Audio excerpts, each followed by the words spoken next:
اللہ نے جو ان پر صحیفے اتارے تھے ان کی تلاوت کرتے، انہی کی تلاوت کر کے امامت کرواتے، تو اس بات کو رب نے قبول ہی نہیں فرمایا۔ جب سے قرآن مقدس کو، قرآن مجید کو مالک بے نیاز نے اتار دیا ہے، ساری کتابیں منسوخ ہو گئی، ان کے اصول منسوخ ہو گئے، ان پر عمل منسوخ ہو گیا، اور پھر ان کی طرف رغبت منسوخ ہو گئی۔ اگر حضرت ابراہیم خلیل اللہ علیہ السلام سرکار کو مصلی پر کھڑا کر دیا جاتا، وہ بھی تلاوت صحیفے کی کرتے، وہی تلاوت کر کے نماز پڑھاتے۔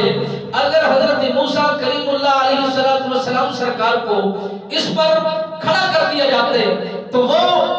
زبور کی تلاوت کرتے، اور توراۃ کی تلاوت ہوتی، انجیل کی تلاوت ہوتی۔ یہ ساری کتابیں جو نبیوں پر اتاری گئی ہیں انہی کی تلاوت کر کے یہ عبادت کراتے، ریاضت کراتے، تسبیحات کراتے،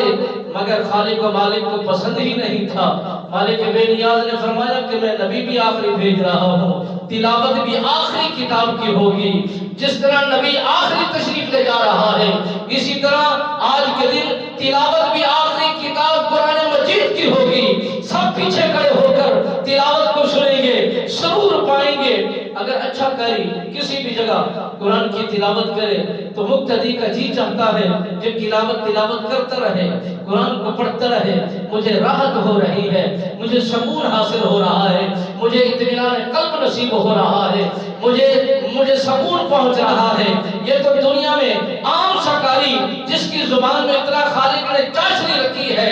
یہ مقتدی اتنا اپنے آپ کو اصرار کرتا ہے کہ یہ پڑھتا رہے، میرا جی چاہتا ہے کہ میں سنتا رہوں۔ اس دن جس ذات پر قرآن کریم کو اتارا گیا ہے اور مختار کل بنایا گیا ہے، کائنات کا مالک بنایا گیا ہے، اور خوبصورت کا مالک، خوبصورت آواز کا مالک بنایا گیا ہے، خوبصورت چہرے کا مالک بنایا گیا ہے، اور یہ ساری خوبصورتیں، یہ ساری کی ساری خوبصورتی ہیں، یہ ساری انہی کی بدولت ہے۔ انہی کی وجہ سے ہمیں جو خوبصورتی کی لچک ملی ہے، یہ ہمیں ایک چاشنی ملی ہے، اسی کی وجہ سے ایک جھلک ملی ہے۔ میرے آقا مولا صلی اللہ علیہ وآلہ وسلم سرکار نے جب تلاوت فرمائی ہوگی، سب انبیاء یہ تو دلوں میں یہ کہہ رہے ہوں گے، سب رسول تو یہ بات دلوں میں تکرار کے ساتھ کر رہے ہوں گے کہ کاش کہ یہ نبی رحمت فخر موجودات صلی اللہ علیہ وآلہ وسلم اتنا طویل تلاوت فرما دیں، اتنا قیام وسیع فرما دیں کہ یہ پڑھتے رہیں اور پڑھتے رہیں اور بار بار پڑھتے رہیں، اور ہمارے جی یہ کرتا رہے کہ ہم ان کی زبانی یہ تلاوت سنتے رہیں، راحت و سکون کو پاتے رہیں، اطمینان قلب کو ہمیں نصیب ہوتا رہے۔ جب جناب محمد مصطفیٰ احمد مجتبی صلی اللہ علیہ وآلہ وسلم سرکار نے اس بات میں بھی ایک سبق دیا ہے۔